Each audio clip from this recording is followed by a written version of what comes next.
सभे मगहिया भाई बहन के भूलेटन काका के राम राम। आथिन मगहिया खबर में सुनते देश दुनिया के खबर। छत्तीसगढ़ के बीजापुर और सुकामा जिला के सीमा पर नक्सली और पुलिस मुठभेड़ में 22 को जवान शहीद हो गए। कितने जवान के घायल होवे के सूचना है। ई मुठभेड़ में नक्सली भी मारल गए हैं। गृह मंत्री अमित शाह असम के दौरा रद्द करके दिल्ली लौटलन और उच्च स्तरीय बैठक कैलन। राष्ट्रपति, प्रधानमंत्री, बिहार के मुख्यमंत्री नीतीश कुमार सहित और लोग ई घटना पर शोक जतौलन है।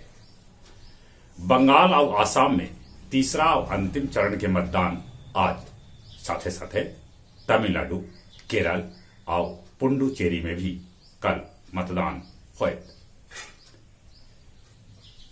देश में पहली बेर कोरोना मरीज के संख्या 1 लाख के पार पहुंच गए। अकेले महाराष्ट्र में कोरोना मरीज के संख्या 57,024 घंटा में भेटाए। अपन बिहार में 24 घंटा में कोरोना मरीज के संख्या 864 तक पहुंच गए। आज दोपहरिया बाद जारी कर दिल जाए बिहार मैट्रिक बोर्ड के रिजल्ट। विश्व मगही परिषद नई दिल्ली आयोजित करल अंतर्राष्ट्रीय मगही चौपाल 22, जकरा में देश विदेश के कवि सभे अपन कविता के पाठ कैल का। मगही मगध नागरिक संघ के चुनाव कोलकाता में कैल गए। एक बेर फिर से अध्यक्ष पद पर पारस सिंह चुनल गए। एक खुला अधिवेशन 11 अप्रैल के आर्यन गेस्ट हाउस हावड़ा में हुए। उत्तराखंड में जंगल में आग लगे से 63 हेक्टेयर में जंगल जर के खाक हो गए। जानल मानल इस्लामिक विद्वान, all India Muslim personal law के जनरल सेक्रेटरी हजरत मौलाना वाली रहमानी के राजकीय सम्मान के साथ सुपुर्दे खाक कैल गए। न रहलन गीता प्रेस के अध्यक्ष राधेश्याम खेमका।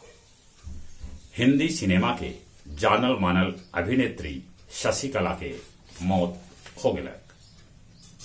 अफगानिस्तान में तालिबान ठिकाना पर जबरदस्त हवाई हमला करल गए, जकरा में 100 से बेसी तालिबानी आतंकी ढेर हो गए। इंडोनेशिया में बाढ़ से भारी तबाही मचल। अबले 44 आदमी के बाढ़ से मरे के खबर है। जॉर्डन में भी तख्ता पलट कर देवल गए और पूर्व क्राउन प्रिंस हमजा के कैल गए नजरबंद।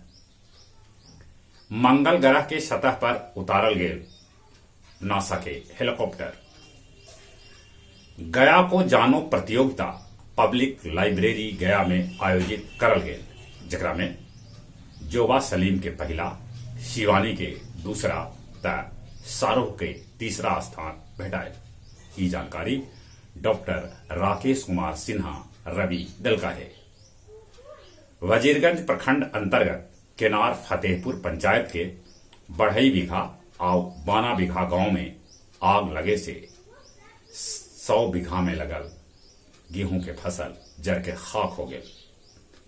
बिथो शरीफ में आयोजित करल गेल बजमे राही 304, जकर अध्यक्षता शाह सैयद गुफरान अशरफी और संचालन जनाब खालिद हुसैन परदेसी कैल का। गया जी में जैन मुनि आचार्य श्री 108 प्रसन्न सागर जी महाराज और 108 पीयूष सागर जी महाराज के आगमन पर होयल दोनों के भव्य स्वागत। और कुछ खेल के समाचार। ऑस्ट्रेलियाई महिला टीम लगातार 22 मैच जीत के बनौलक विश्व रिकॉर्ड। ई रिकॉर्ड पहले ऑस्ट्रेलियाई पुरुष टीम के पास हल, जौन लगातार 21 मैच जीतलन हल। रियाल सोसिदाद जीतलन 220 कोपा डोल रे खिताब। झारखंड के हरा के रेलवे 12वीं बेर बनल राजकीय महिला वनडे चैंपियन। दूसर का वनडे में दक्षिण अफ्रीका पाकिस्तान के 17 रन से हरा दिलक, जबकि पाकिस्तान के ओपनर फरवर जमा बनौलन हल 155 गेंद में शानदार 193 रन। जहां तक मौसम के सवाल है, मौसम पलटनिया ले रहा है। कहूं पानी बरसी थे, कहूं बर्फ गिरी थे, तो हमनी तरफ गर्मी बढ़ी थे। मौसम के ये बदलाव से बचते, साथे साथे कोरोना से बचे ले मुंह और नाक पर मास्क लगाते, सोशल डिस्टेंसिंग के पालन करते, बाहरे से घरे अयला पर नीमन से हाथ साबुन से धोते। चली चले एक बार फिर से अपने सभी के बुलेटिन काका के राम राम।